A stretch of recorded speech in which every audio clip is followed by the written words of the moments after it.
Hello everybody. In this short video, I'm going to show you my technique for burning and dodging a black and white image. It's going to be pretty quick because I know that there's a lot of information in the article. So this is just a supplement to show you visually how I go about doing this. In this image, I'm going to start with the burning first. So that's making things darker. And I'm going to make my new layer. So you click down here on the layers palette, click a new layer. There we go. And I'm going to call this burn. And then click on your brush tool over here.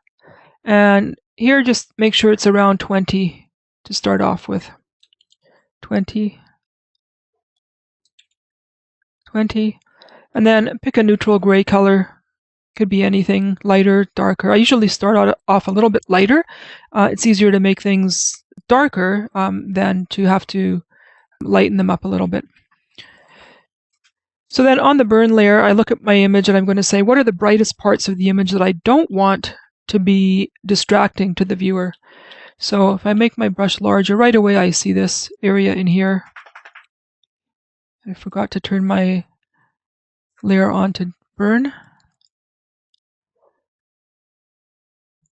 Make the trees nice and black, because they should be black. When I was there, they were really dark. And because I want to change this, the opacity isn't having much effect on the bottom here on the rocks. So I'm going to make a new layer. I'm going to crank this up a little bit. And then I might make this even a little bit darker. Call this one burn. There we go. So now those rocks, because they were so bright, they're not distracting anymore. And again, if you just feel like brushing in a little more in the trees there to make them really stand out.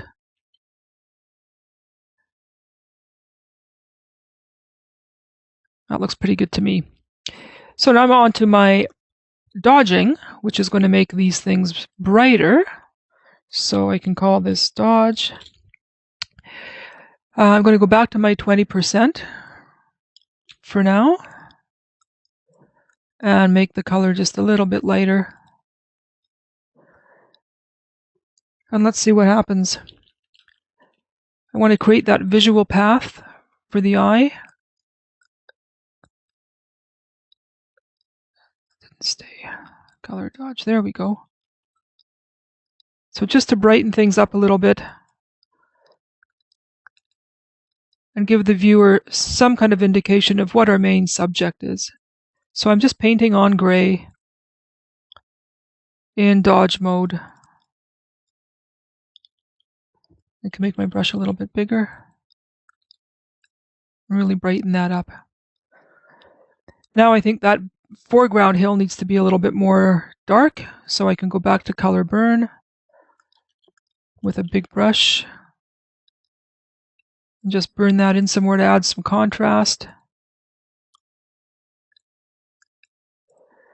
It's the whole idea of bringing out 3 dimensions and making things that you want people's attention drawn to stand out a little more.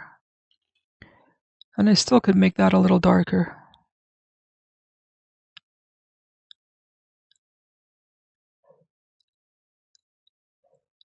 So like a, artist's palette, you can just keep burning and dodging until you found the right amount of contrast and texture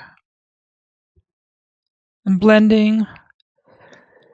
So I think that looks pretty good. If you think that something is too bright or too dark, you can turn it off or on. So that might be a little too overdone.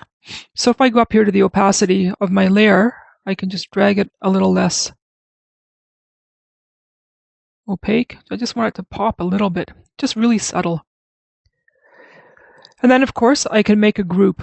So now I can put my burn in a group. This was a burn layer, and this was a burn layer. And that was a burn layer. So I just drag them all, click and drag, put them over top of burn. They're all in there. There's our before and after.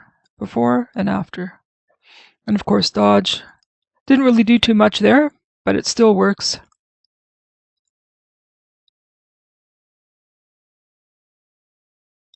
Now, the final thing that I mentioned in the article is to be able to put a vignette around your image to keep your eye from leaving. There's white space and there's some brightness around the edges here. So we want to contain that to keep the person watching what's going on in here. Go to your elliptical marquee. Go to feathering. The amount of feathering is really going to depend on how large your image is. Right now, this one is about 2300 pixels wide. So looking at my ruler, I'm going to say, something around 200 pixels would be fine. So I change that to 200. On a new layer, click on your marquee and just drag it from corner to corner. And you'll see the marching ants, so they'll give you an idea of where your vignette is going to go. Now, if I were to burn in this specific layer right now, this is going to burn in the middle. So I go to Select, Inverse. Now we got marching ants along the border and on the circumference of the circle. So that means I can take this gray color, hit Alt and Backspace, and make my layer mode go on burn. That's a little too dark. So once again, I can adjust that opacity.